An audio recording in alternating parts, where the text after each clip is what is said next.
എല്ലാ സുഹൃത്തുക്കൾക്കും എജു ember P S പുതിയൊരു വീഡിയോ ക്ലാസ്സിലേക്ക് സ്വാഗതം. നമ്മളിന്ന് ഈ വീഡിയോയിൽ നോക്കുന്നത് 2026 വളരെ പ്രധാനപ്പെട്ട PSC എക്സാമിന് ചോദിക്കാൻ 100% സാധ്യതയുള്ള ചോദ്യങ്ങളാണ്. നിങ്ങൾ കൃത്യമായി ക്ലാസ് ഫോളോ ചെയ്യുക. എല്ലാവർക്കും ക്ലാസ്സിലേക്ക് സ്വാഗതം. ചോദ്യം: സർക്കാർ ജീവനക്കാർക്ക് അവസാനത്തെ അടിസ്ഥാന ശമ്പളത്തിൻ്റെ 50% പെൻഷനായി ഉറപ്പാക്കിയ സംസ്ഥാനം ഏതാണ്? തമിഴ്നാടാണ്. സർക്കാർ ജീവനക്കാർക്ക് അവസാനത്തെ അടിസ്ഥാന ശമ്പളത്തിൻ്റെ 50% പെൻഷനായി ഉറപ്പാക്കിയ സംസ്ഥാനം തമിഴ്നാട്. സർക്കാർ ജീവനക്കാർക്ക് അവസാനത്തെ അടിസ്ഥാന ശമ്പളത്തിൻ്റെ 50% പെൻഷനായി ഉറപ്പാക്കിയ സംസ്ഥാനമാണ് തമിഴ്നാട്. 2025 ഏറ്റവും കൂടുതൽ ചൂട് രേഖപ്പെടുത്തിയ മാസം ഫെബ്രുവരിയാണ്.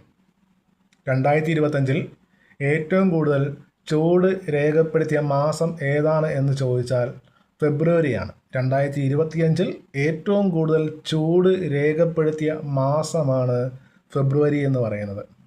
അപ്പോൾ സർക്കാർ ജീവനക്കാർക്ക് അവസാനത്തെ അടിസ്ഥാന ശമ്പളത്തിൻ്റെ 50% പെൻഷനായി ഉറപ്പാക്കിയ സംസ്ഥാനമാണ് തമിഴ്നാട്. 2025 ഏറ്റവും കൂടുതൽ ചൂട് രേഖപ്പെടുത്തിയ മാസമാണ് ഫെബ്രുവരി മാസം എന്ന് പറയുന്നത്.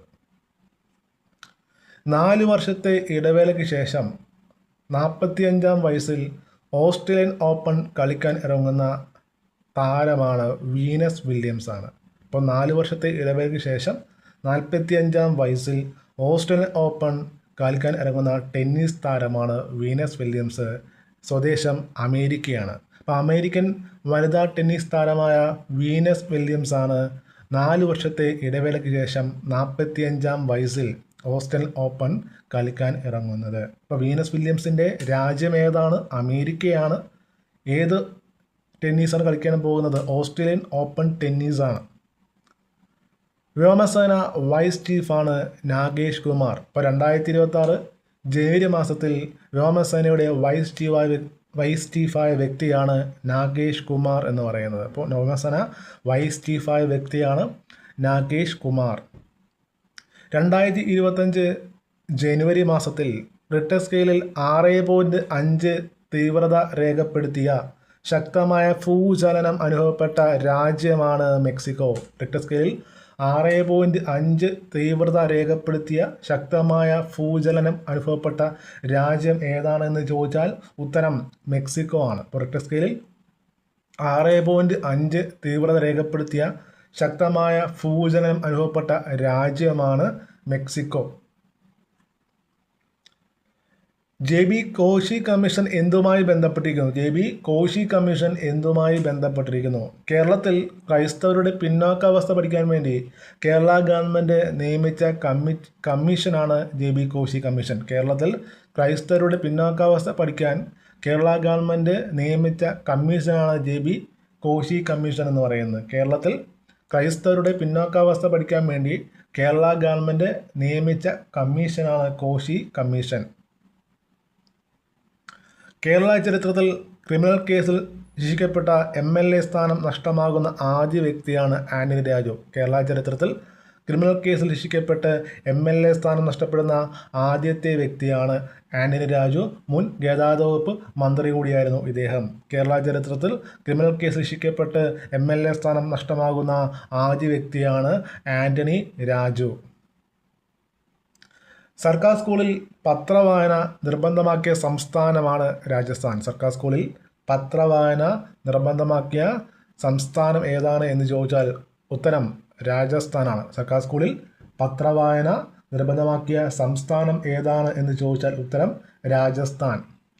കേരള സംഗീത അക്കാദമി സംഘടിപ്പിക്കുന്ന 16ാമത് അന്താരാഷ്ട്ര നാടകോത്സവമാണ് ഇറ്റ്ഫോക്ക്. അതിന് വേദിയായത് തൃശ്ശൂരാണ്. അപ്പോൾ കേരള സംഗീത അക്കാദമി സംഘടിപ്പിക്കുന്ന 16ാമത് നാടകോത്സവമായ അല്ലെങ്കിൽ നാടക മത്സരമായ ഇറ്റ്ഫോക്ക് വേദിയായത് തൃശ്ശൂരാണ്. അപ്പോൾ സർക്കാർ സ്കൂളിൽ പത്രവായന നിർബന്ധമാക്കി ഉത്തരവ് പുറപ്പെടുവിച്ച സംസ്ഥാനം രാജസ്ഥാനാണ്. കേരള സംഗീത അക്കാദമി സംഘടിപ്പിക്കുന്ന നാടകോത്സവമായ ഇറ്റ്ഫോക്ക് 2026 വേദിയായത് തൃശ്ശൂർ ജില്ലയാണ്. ആഴിമല ഗംഗാധരേശ്വര പുരസ്കാരം ലഭിച്ച വ്യക്തിയാണ് റസൂൽ പൂക്കട്ടി. ഇപ്പോൾ 2026 ആഴിമല ഗംഗാധരേശ്വര പുരസ്കാരം ലഭിച്ച വ്യക്തിയാണ് ആര്? റസൂൽ പൂക്കുട്ടിയാണ്. ആഴിമല ഗംഗാധരേശ്വര പുരസ്കാരം 2026 ലഭിച്ച വ്യക്തിയാണ് റസൂൽ പൂക്കട്ടിയാണ്. ഇന്ത്യൻ നാവികസേനയ്ക്ക് വേണ്ടി INSV കൗഡിന്യ എന്ന കപ്പൽ നിർമ്മിച്ച മലയാള ശില്പിയാണ് ബാബു ശങ്കരൻ എന്ന് പറയുന്നത്. അപ്പോൾ ബാബു ശങ്കരൻ ആരാണ്? ഇന്ത്യൻ നാവികസേനയ്ക്ക് വേണ്ടി INSV കൗഡിന്യ എന്ന കപ്പൽ നിർമ്മിച്ച മലയാളി ശില്പിയാണ് ബാബു ശങ്കരൻ. അപ്പോൾ ഇന്ത്യൻ നാവികസേനയ്ക്ക് വേണ്ടി INSV കൗഡിന്യ എന്ന കപ്പൽ നിർമ്മിച്ച മലയാളി ശില്പിയാണ് ബാബു ശങ്കരൻ. ആര്യവകുപ്പിൻ്റെ കുഷ്ഠരോഗ നിർണയ ഭവന സന്ദർശന യജ്ഞമാണ് അശ്വമേധം എന്ന പേരിൽ അറിയപ്പെടുന്നു. ആര്യവകുപ്പിൻ്റെ കുഷ്ഠരോഗ നിർണയ ഭവന സന്ദർശന യജ്ഞമാണ് അശ്വമേധം എന്ന പേരിൽ അറിയപ്പെടുന്നു. അപ്പോൾ എന്ത് രോഗവുമായി ബന്ധപ്പെട്ട ആര്യവകുപ്പിൻ്റെ പരിപാടിയാണ് അല്ലെങ്കിൽ പ്രോഗ്രാമാണ് അശ്വമേധം എന്ന് ചോദിച്ചാൽ കുഷ്ഠരോഗവുമായി ബന്ധപ്പെട്ട ഒരു പ്രോഗ്രാമാണ് അശ്വമേധം. ഇത് POQ ക്വസ്റ്റ്യനാണ്. 2-3 തവണ PSC ചോദിച്ച ക്വസ്റ്റ്യനും കൂടിയാണിത്. രാജ്യത്ത് ഏറ്റവും അധികം ആയുർദൈർഘ്യമുള്ള സംസ്ഥാനമാണ് കേരളം. രാജ്യത്ത് ഏറ്റവും അധികം ആയുർദൈർഘ്യമുള്ള സംസ്ഥാനം ഏതാണ് എന്ന് ചോദിച്ചാൽ അത് കേരളമാണ്. രാജ്യത്ത് ഏറ്റവും കൂടുതൽ ആയുർദൈർഘ്യമുള്ള സംസ്ഥാനം കേരളമാണ്. രാജ്യത്ത് ഏറ്റവും കൂടുതൽ ആയുർദൈർഘ്യമുള്ള സംസ്ഥാനം കേരളം. രാജ്യത്ത് ഏറ്റവും കൂടുതൽ ആയുർദൈർഘ്യമുള്ള സംസ്ഥാനം ഏതാണ് എന്ന് ചോദിച്ചാൽ ഉത്തരം കേരളമാണ്. ഇന്ത്യൻ വനിതാ ഹോക്കി ടീമിൻ്റെ പരിശീലകനാണ് സ്വർദ് മാരിനാണ്. ഇന്ത്യൻ വനിതാ ഹോക്കി ടീമിൻ്റെ പരിശീലകനാണ് ആര്? സ്വർദ് മാരിൻ. ഇന്ത്യൻ വനിതാ ഹോക്കി ടീമിൻ്റെ പരിശീലകൻ ആരാണെന്ന് ചോദിച്ചാൽ ഉത്തരം സ്വർദ് മാരിൻ ആണ്. ഇന്ത്യൻ വനിതാ ഹോക്കി ടീമിൻ്റെ പരിശീലകൻ ആരാണ്? സ്വർദ് മാരിൻ.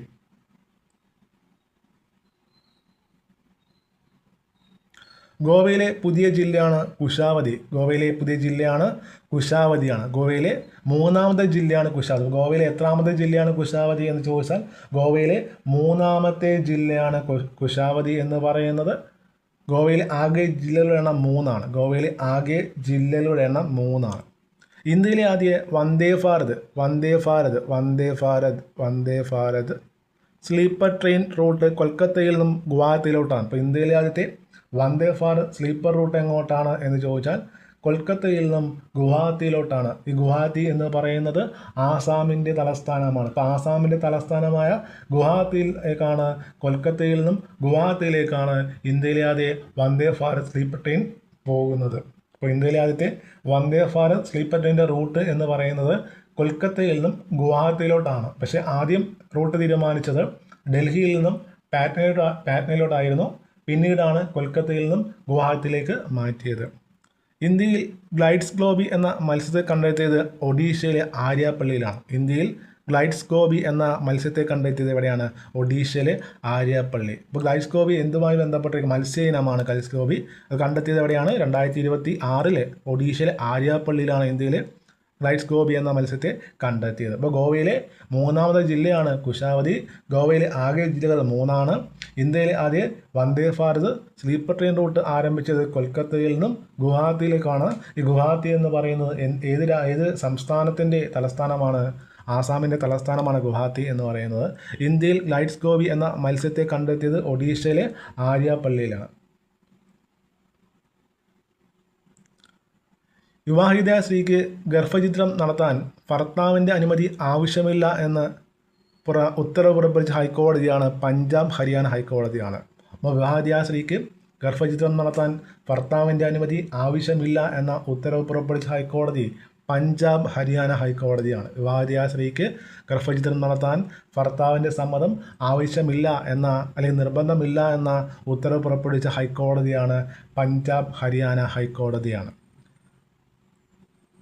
അപൂർവ ധാതുശേഖരത്തിൽ ആഗോളതലത്തിൽ 3ാം സ്ഥാനമുള്ള രാജ്യമാണ് ഇന്ത്യ. അപൂർവ ധാതുശേഖരത്തിൽ ആഗോളതലത്തിൽ 3ാം സ്ഥാനം ഇന്ത്യക്കാണ്. അപൂർവ ധാതുശേഖരത്തിൽ എത്രാമത്തെ സ്ഥാനമാണ് ഇന്ത്യക്ക്? 3ാം സ്ഥാനമാണ്.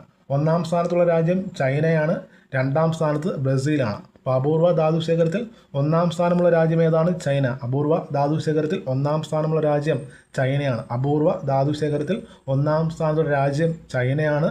അപൂർവ ധാതുശേഖരത്തിൽ 2ാം സ്ഥാനമുള്ള രാജ്യമാണ് ബ്രസീൽ എന്ന് പറയുന്നത്. അപൂർവ ധാതുശേഖരത്തിൽ 2ാം സ്ഥാനമുള്ള രാജ്യമാണ് ബ്രസീലാണ്. അപൂർവ ധാതുശേഖരത്തിൽ 3ാം സ്ഥാനമുള്ള രാജ്യമാണ് ഏത്? ഇന്ത്യ എന്ന് പറയുന്നത്. അപൂർവ ധാതുശേഖരത്തിൽ 3ാം സ്ഥാനമുള്ള രാജ്യമാണ് ഇന്ത്യ. അപ്പോൾ അപൂർവ ധാതുശേഖരത്തിൽ 1ാം സ്ഥാനത്ത് ചൈനയാണെങ്കിൽ, 2ാം സ്ഥാനത്ത് ബ്രസീലാണെങ്കിൽ, 3ാം സ്ഥാനത്ത് ഇന്ത്യയാണ്. കേരള ഹൈക്കോടതിയുടെ പുതിയ ചീഫ് ജസ്റ്റിസാണ് സൗമിൻ സെൻ. കേരള ഹൈക്കോടതിയുടെ പുതിയ ചീഫ് ജസ്റ്റിസാണ് സൗമിൻ സെൻ ആണ്. അപ്പോൾ ആരാണ് സൗമിൻ സെൻ എന്ന് ചോദിച്ചാൽ കേരള ഹൈക്കോടതിയുടെ പുതിയ ചീഫ് ജസ്റ്റിസാണ് സൗമിൻ സെൻ. അങ്ങനെയാണെങ്കിൽ കേരള ഹൈക്കോടതിയുടെ എത്രാമത്തെ ചീഫ് ജസ്റ്റിസാണ് സൗമിൻ സെൻ? കേരള ഹൈക്കോടതിയുടെ എത്രാമത്തെ ചീഫ് ജസ്റ്റിസാണ് സൗമിൻ സെൻ? 40ാമത്തെ ചീഫ് ജസ്റ്റിസാണ്. 40ാമത്തെ ചീഫ് ജസ്റ്റിസാണ് സൗമിൻ സെൻ. അപ്പോൾ കേരള ഹൈക്കോടതിയുടെ 40ാം ചീഫ് ജസ്റ്റിസാണ് സൗമിൻ സെൻ എന്ന് പറയുന്നത്. കേരള ഹൈക്കോടതി രൂപം കൊണ്ട വർഷം 1956 നവംബർ മാസം 1-ാം തീയതിയാണ്. 1956 നവംബർ മാസം 1-ാം തീയതിയാണ് കേരള ഹൈക്കോടതി രൂപം കൊണ്ടത്. കേരള ഹൈക്കോടതിയുടെ ആസ്ഥാനം എന്ന് പറയുന്നത് എറണാകുളം ജില്ലയാണ്. കേരള ഹൈക്കോടതിയുടെ ആസ്ഥാനം എന്ന് പറയുന്നത് എറണാകുളം ജില്ലയാണ്. കേരള ഹൈക്കോടതി ചീഫ് ജസ്റ്റിസായ ആദ്യ വ്യക്തിയാണ് KT കോശിയാണ്. കേരള ഹൈക്കോടതി ചീഫ് ജസ്റ്റിസായ ആദ്യ വ്യക്തിയാണ് KT കോശി. കേരള ഹൈക്കോടതി ചീഫ് ജസ്റ്റിസായ ആദ്യ വ്യക്തിയാണ് KT കോശി എന്ന് പറയുന്നത്. യൂറോ ഔദ്യോഗിക കറൻസിയായി സ്വീകരിച്ച 21ാമത്തെ രാജ്യമാണ് ബൾഗേറിയ. യൂറോ ഔദ്യോഗിക കറൻസിയായി സ്വീകരിച്ച 21ാമത്തെ രാജ്യമാണ് ബൾഗേറിയയാണ്. അപ്പോൾ യൂറോ ഔദ്യോഗിക കറൻസിയായി സ്വീകരിച്ച എത്രാമത്തെ രാജ്യമാണ് ബൾഗേറിയ എന്ന് ചോദിച്ചാൽ 21ാമത്തെ രാജ്യമാണ് ബൾഗേറിയ എന്ന് പറയുന്നത്. യൂറോപ്യൻ യൂണിയൻ രൂപം കൊണ്ട വർഷം 1993 നവംബർ മാസം 1-ാം തീയതിയാണ്. ഏത് വർഷമാണ് യൂറോപ്യൻ യൂണിയൻ രൂപം കൊണ്ടത്? 1993 നവംബർ മാസം 1-ാം തീയതി. യൂറോപ്യൻ യൂണിയൻ ആകെ അംഗസംഖ്യ എന്ന് പറയുന്നത് 27ആണ്. യൂറോപ്യൻ യൂണിയനിൽ ആകെ അംഗസംഖ്യ എന്ന് പറയുന്നത് 27ആണ്. യൂറോപ്യൻ യൂണിയനിൽ ആകെ അംഗസംഖ്യ 27ആണ്. യൂറോപ്യൻ യൂണിയൻ്റെ ഔദ്യോഗിക ഭാഷകൾ എത്രയാണെന്ന് ചോദിച്ചാൽ 24ആണ്. യൂറോപ്യൻ യൂണിയനിലെ ഔദ്യോഗിക ഭാഷ 24. ഏത് ഉടമ്പടി പ്രകാരമാണ് യൂറോപ്യൻ യൂണിയൻ രൂപം കൊണ്ടത്? മാരാക്കേഷ് ട്രീറ്റി അല്ലെങ്കിൽ മാരാക്കേഷ് ഉടമ്പടി പ്രകാരമാണ് യൂറോപ്യൻ യൂണിയൻ രൂപം കൊണ്ടത്. അപ്പോൾ ഏത് ഉടമ്പടി പ്രകാരമാണ് യൂറോപ്യൻ യൂണിയൻ രൂപം കൊണ്ടത് എന്ന് ചോദിച്ചാൽ മാരാക്കേഷ് ഉടമ്പടി പ്രകാരമാണ് യൂറോപ്യൻ യൂണിയൻ രൂപം കൊണ്ടത്.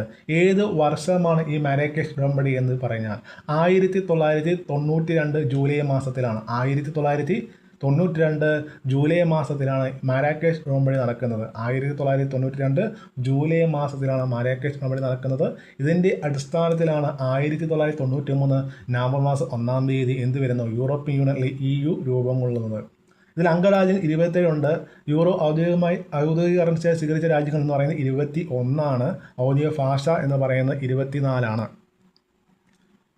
2026 കുടുംബശ്രീ സരസ് മേളയ്ക്ക് വേദി പാലക്കാട് ചാലിശ്ശേരിയാണ്. 2026 കുടുംബശ്രീ സരസ് മേളയ്ക്ക് വേദിയായത് പാലക്കാട് ചാലിശ്ശേരി. 2026 കുടുംബശ്രീ സരസ് മേളയ്ക്ക് വേദിയായത് പാലക്കാട് ചാലിശ്ശേരിയാണ്. അപ്പോൾ ഇത്രയുമാണ് നമ്മൾ ഈ വീഡിയോ ക്ലാസ്സിൽ നോക്കിയത്. വളരെ ഇമ്പോർട്ടൻ്റ് ആയിട്ടുള്ള കറണ്ട് അഫയേഴ്സ് മാത്രമാണ് ഇതിൽ നോക്കിയത്.